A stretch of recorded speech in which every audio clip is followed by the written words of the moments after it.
रूपी शरीर का ये शरीर रूपी कपड़ा है, और जैसे ही इस आत्मा का कपड़ा पुराना हो जाता है, ये शरीर जर्जर हो जाता है, तो ये आत्मा इस शरीर को त्याग देती है और एक नए सुंदर से शरीर में प्रवेश करती है। और तुम अभी तक अपने आप को शरीर समझ रहे हो, इसका मतलब आपने कथा सुनी परंतु इसका मनन नहीं किया। नवि योगेश्वर लोग उनको संवाद जब होता है, आगे आएगा तो बताते हैं कि जो आत्मा है परमात्मा से मिलने में ज्यादा टाइम नहीं लगता, बस आप समझ जाओ कि आप हैं का, आप हैं क्या। अभी ये शरीर अपने आप को क्या समझते हैं, शरीर मैं हूं, ये शरीर किसी का नहीं है, ये भी यहीं छोड़कर चले जाओगे। हम कौन हैं? आत्मा। परीक्षित जी को समझाते हैं, बोलते हैं कि ये शरीर किसी का नहीं है, इसको यहीं छोड़ दो। और आप मरने वाले नहीं हैं, आप कभी नहीं मरेंगे। क्यों? क्योंकि आत्मा कभी मरती ही नहीं।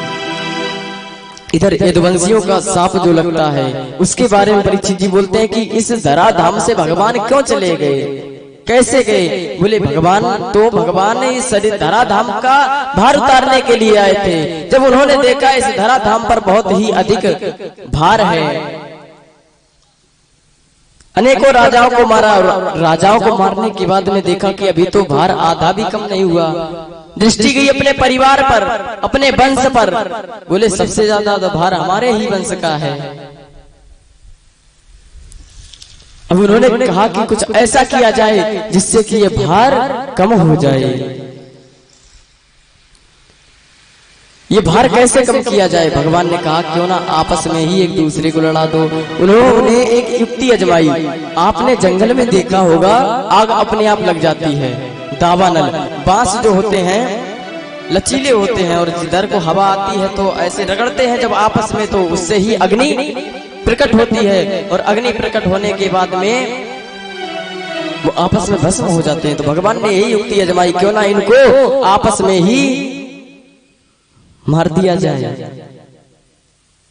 एक बार क्या हुआ, कुछ ऋषि लोग भगवान के यहाँ पर आए, और वहां पर आकर के उन्होंने चातुर्मास की विश्राम की व्यवस्था बनवाई कि अब मैं चातुर्मास यही करूंगा। तो जो सांबा आदि हैं जाते हैं और उनकी परीक्षा लेने के लिए, देखे इनके पास कुछ सच में ही ज्ञान है या ऐसे ही। अब भगवान के ऋषियों के पास में इनके पुत्र जाते हैं और जाकर के क्या कहते हैं, जो सांब थे उनको स्त्री बनाई, स्त्री बना करके उनके पेट में कपड़े भर दिए, और कपड़े भर के उनका एक बढ़िया सा गर्भवती स्त्री जैसी होती बड़े पेट की, वैसे बड़ा सा पेट बनाया, और उनके पास गए और उनसे हास प्रयास करके पूछने लगे कि ऋषिवर एक बात बताइए, ये जो स्त्री है ये मेरी भाभी है और ये गर्भवती है, आप ये बताइए इनको स्त्री होगा, पुत्र होगा या पुत्री होगी? उन्होंने ध्यान लगाकर देखा और समझ गए कि ये तो हमसे हास और परिहास कर रहे हैं।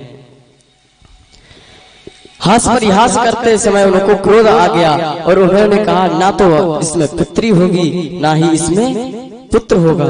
तो बोले क्या होगा?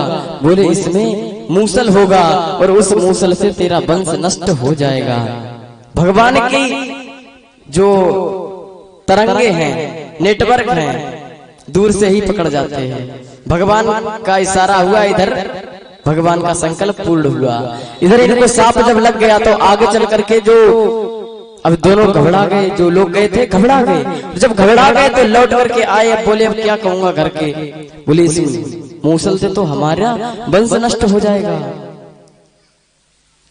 अब उन्होंने क्या किया, समुद्र के किनारे गए और पत्थर से उस मूसल को रगड़ने लगे।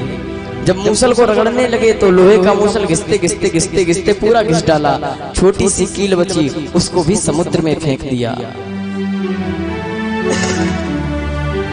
जब फेंक दिया तो जो कड़ थे उसके लोहे के घिसोगे तो उसमें कड़ होते हैं, वो कड़ जहां जहां पर मिट्टी में लग गए वो एरबा नाम की घास बनी, और घास बन करके उस एरबा नाम की जो घास थी ऐसी थी, उसको ऐसे नोच करके जिसके ऊपर फेंक दो तो बिल्कुल वज्र के समान प्रहार करती। आगे चल करके भगवान को पता लगा। बोले अभी तक आपने मुझे बताया क्यों नहीं? बोले डर लग रहा था। बोले कोई बात नहीं, जो हुआ सो भगवान की ही कृपा थी, जो नहीं हुआ वो भी भगवान की ही कृपा हुई। सब भगवान के ऊपर छोड़ करके भगवान आज कुछ बोले नहीं।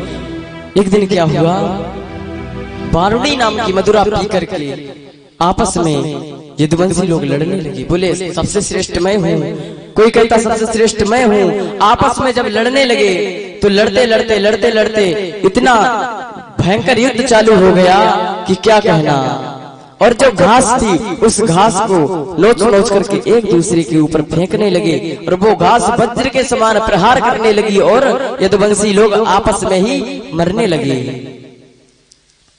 देखिए जो भगवान की परम धाम जाने की कथा है, इस सबसे लास्ट में ही सुनाई जाएगी। इसलिए जो अभी यदुवंशी मर रहे हैं इसमें ठाकुर जी की कथा नहीं आएगी, क्योंकि उस कथा को सुनाने के बाद में फिर कोई प्रसंग सुनाया नहीं जाता।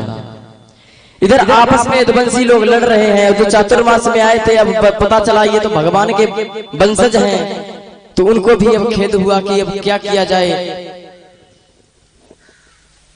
भगवान के पास आए, भगवान ने समझाया कि ये तो सब मेरा ही खेल है, इसमें आप परेशान ना हो। जो भी हो रहा है सब मैं करा रहा हूं। प्रकृति क्रियमाणानि गुणै कर्माणि सर्वसा अहंकार विमूढ़ात्मा करता हामिति मन्मते। इस संसार में कोई अपने आप से कार्य नहीं करता। इस संसार में जो हो रहा है सो मैं करा रहा हूं। आप खेद ना करें, आपको कोई पाप नहीं लगेगा, ये सब मैंने ही कराया है, परेशान ना हो। इधर ऋषियों को सांत्वना दे करके भगवान आते हैं। इधर यदुवंशी आपस में लड़ते हैं, लड़ते लड़ते एक दूसरे को मारते मारते जनसंख्या कम कर देते हैं। भगवान सोच रहे हैं कि अब मैंने पृथ्वी का भार तो हल्का कर दिया।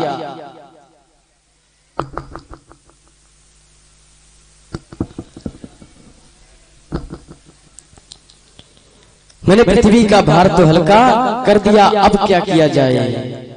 इधर देखिए जो भगवान हैं अभी 64 कलाएं सीखने के लिए गुरुकुल गए थे, और गुरुकुल में जब गए थे तो वहां पर जाकर के सुदामा आदि से मिले थे। अब सुदामा चरित्र की भी कथा आएगी। आज सुदामा जी को अन्नदान किया जाएगा।